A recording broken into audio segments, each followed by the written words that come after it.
আমি ডাক্তার ভাইদেরকে একটা কথা বলি, আমি কিন্তু আপনাদের এখানে আসার আগে গতকাল আমি ওনাকে ডাকছিলাম, ডেকে আমি বলছি শুধু এই রূপগঞ্জ না, সারা বাংলাদেশের যত হেলথ কমপ্লেক্স আছে আমার ডাক্তারদের থাকার ব্যবস্থাটা করতে হবে সবচেয়ে আগে। ডাক্তাররা যেন ভালো জায়গায় থাকতে পারে। ডাক্তাররা যদি ভালো জায়গায় আমি দিতে পারি তাহলে আমি ওকে ধমক দিয়ে রাখতে পারবো, কিন্তু ডাক্তাররা যদি থাকার জায়গায় না হয় তাহলে তো আমি কোনোদিনই তাকে কাজ করতে বলতে পারবো না। ডাক্তারদের থাকার জায়গা সুন্দর করতে হবে, ডাক্তারদের অফিসটা সুন্দর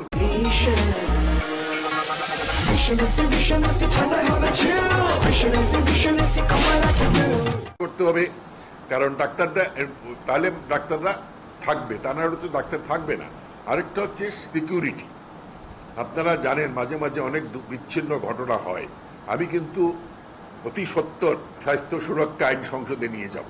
আমার ডাক্তারদের সিকিউরিটিটা আমাকে দিতে হবে, কারণ আমি আমার মন্ত্রী হওয়ার পরেই কয়েকটা ঘটনা, এই যে যশোরে না কোথায় একটা মেয়ে গায়ে হাত দিল, আমি নিজে মেয়েটাকে দেখতে গেছিলাম, বঙ্গবন্ধুতে ভর্তি ছিল।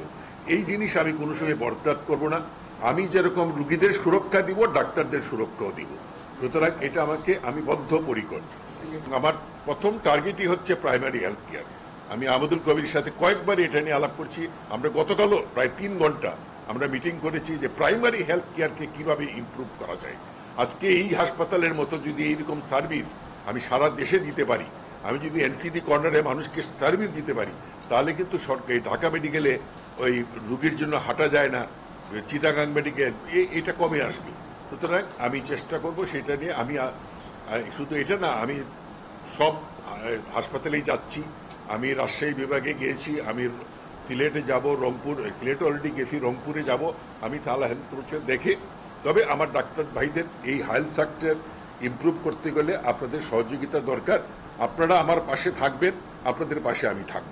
আপনাদের কোনো সুযোগ সুবিধা, ডাক্তারদের মর্যাদা কোনো জায়গায় কোনো অক্ষুণ্ণ হবে সেটা আমি থাকতে হবে না। আমি চেষ্টা করব। আমি একটা কথা সবসময় বলি, আজকে এখানেও বলে যাচ্ছি, এই যে একটা কথা আছে না, ভুল চিকিৎসা বলার অধিকার কিন্তু কারো নাই, একমাত্র Bangladesh medical and dental council ছাড়া। কথায় কথায় ভুল চিকিৎসার নামে রুগীদের করা, কিন্তু অপচিকিৎসা, কিন্তু চিকিৎসায় কোনো নেগলিজেন্সি সেটাও আমি সহ্য করব না। মানে কোনো রকম গাফিলাতি আমি সহ্য করব না। আমার চিকিৎসক ভাইরা, রুগীদেরকে আমরা সর্বাত্মক চেষ্টা করব।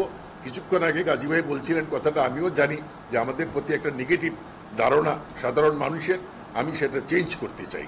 মানুষ যেন ডাক্তারদের উপরে আস্থা পায়, মানুষ যেন ডাক্তারদেরকে দেখে সম্মান করে, সেইটা আমরা ফিরিয়ে নিয়ে আসবো যেভাবেই হোক। গতকালও আমি আমার পরিচালক হাসপাতালকে নির্দেশ দিয়েছি, অভিযান হবে না। কোনো হাসপাতালে কোনো ভুল চিকিৎসা কিংবা কোনো ক্লিনিক ঠিক মতো না হলে আমি কিন্তু কোনো মৃত্যুকে আমি মেনে নিব না, কারণ মানুষের জীবন একটাই। সুতরাং যে সমস্ত প্রাইভেট ক্লিনিক তাদের লাইসেন্স আছে কিংবা তাদের ব্যবস্থাপত্র ঠিক আছে, সেগুলোই চলবে। এছাড়া এই ব্যাপারে আমার জিরো টলারেন্স, আমি কোনো জায়গায় মাপ দিব না।